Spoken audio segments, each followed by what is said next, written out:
Good Monday morning. Good Monday morning. Good Wednesday. I'm sorry. I'm goofy. I'm still on my bike, I think. Good Wednesday morning of the 18th week. But today is interesting. Today is the memorial of St. Edith Stein. Edith Stein, okay? Truly a martyr. I don't usually go banging the drum of the saints, but this is one that I totally admire. She's a great woman. She and her sister Rosa were gassed in Auschwitz. She was gassed because she was a Jew, even though she was a Carmelite. She was a Catholic and a Carmelite nun. Because she had Jewish blood, she was gassed. I think it was in 1944. Maybe it was earlier. That might have been 43. You know, Edith Stein is her religious name was Teresa of the Cross. The name she took, Teresa of the Cross. But Edith Stein was a colleague of Edmund Husserl and Martin Heidegger. That means nothing to most people, but if you understood history of the 20th century philosophy, they were the phenomenologists out of Germany. They were phenomenal. Probably, if you wanted to argue, some of the most influential philosophers of the 20th century was Edmund Husserl, Martin Heidegger. And in her own way, and within that context, Edith Stein, she was a legitimate philosopher. She was a real enchilada. And that crew, the Northern European, French and German philosophers, were the architects of Western philosophy of the 20th century. There's nobody could compare to them. And they had enormous influence in the shaping of the Second Vatican Council, indirectly, but substantially. They were the primary influence, philosophical influence. You can't understand the German theologians like Karl Rahner or Edward Schillebeeckx without recognizing the influence of these German philosophers. And Edith Stein is right in there. She's one of them. It makes it so interesting that she was an atheistic Jew. And in reading the life of St. Teresa of Avila, she became a convert to Catholicism. And then she joined the Carmelite order. Now, her sister Rosa became a Catholic, and I think she was called the Third Order Carmelite, lay Carmelite. She worked in their monasteries, etc., but she never took vows.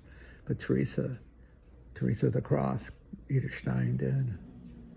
And I guess I have such a powerful respect for her. Thing, yeah. You see, the 20th century is a century of martyrs, but this is a woman who had legitimate international stature as a philosopher. And in many ways, and some criticize her by becoming a Catholic and a nun.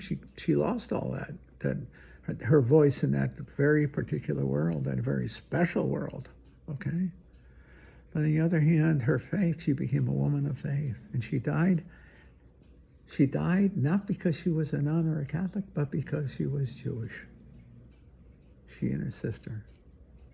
See, in a sense, she is not a Catholic martyr, she's a Jewish martyr. She suffered the horror of the 20th century. She suffered it.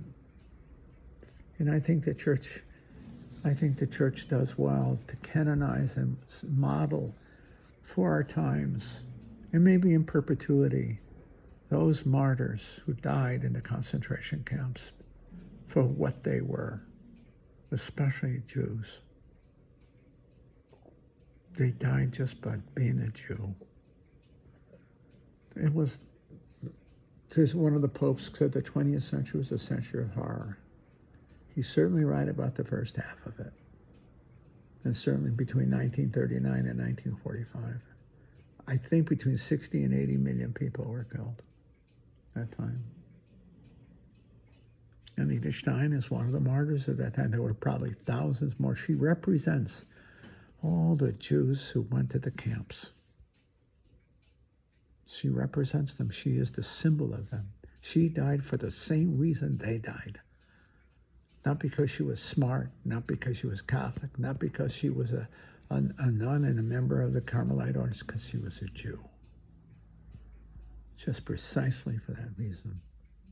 And in that sense, she is a Jewish martyr in the Catholic Church.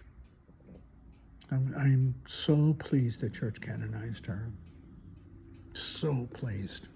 To me, she's a model of martyred faith, the faith of a martyr in the 20th century, the century of many, many martyrs. I think we have very important truth that the suffering, I think of two things, of course. The lesson we learn, that we're all capable of atrocity. If it could happen in Germany, it could happen anywhere. So I don't take anything for granted. Nothing. The capacity we have for hatred is unparalleled. But also, I have to say that maybe I'm wrong in this, but when I read the Old Testament, and we're doing it now, of course, the prophets, etc., and Isaiah, the promise, the continual promising of victory as a people, it would be tough to see that in the first half of the 20th century in Auschwitz and Buchenwald and all the concentration camps. When they were slaughtered, 6 million were killed, gassed, men, women, and children, in an attempt to eliminate them forever from the face of the earth. And they were completely helpless. And yet they survived. I think I know some Orthodox Jews see Israel, the state of Israel, as a messianic entity. I have to tell you something. I lean that way myself, in this sense, that the Jews survived the horrors of the 20th century.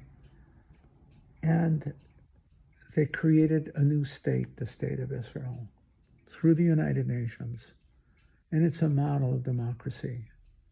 It's a model of civilization. That's the truth. That's the truth. They crossed the desert. See? When I read this story and think, wow, how did God's promise, I look at Israel and say, well, I think he fulfilled it. God continually looks out for his people. You see? He continually looks out for his people.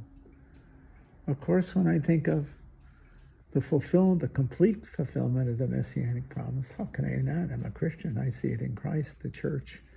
And in the final analysis, paradise, where all death is overcome, all evil is triumphed over. I think that much I cling to my faith for. I don't know if I were simply a Jew, but that would be enough what I just said this morning about the Messianic promise, because what happened to all those who didn't survive, who were killed, the women and children especially, the innocent. And I think if I weren't a Christian, I would be an atheist. And the reason is there is no justice in life. There's so little. But I think of St. Paul, and repeat that for the 800th time. We fill up those things wanting in the suffering of Christ. Good Friday never comes to an end. And whether they believed it or not, or they came closer, the Jews in the ghetto, the Jews in Auschwitz were filling up those things wanting in the suffering of Christ. And it is not lost, it is saved. They are saved in Christ forever. Whether they believed in Christ or not is irrelevant. They filled up those things wanting in the suffering of Christ. And while I look at Israel as in some way a temporal messianic state, in the end, the only true Messiah is Christ. Insofar as we all fill up those things wanting in the suffering of Christ. In Christ, all things are made right on Good Friday through Easter Sunday. I don't think if I were not a Christian, I don't think I could believe in God, to tell you the truth. Because I believe evil has to be overcome from within. Life cannot be void of a final justice. And I can see only that in the positive element of suffering, insofar as it fulfills in Christ all things needed. That we fill up those things, whether conscious of or not, we fill up those things wanting in the suffering of Christ.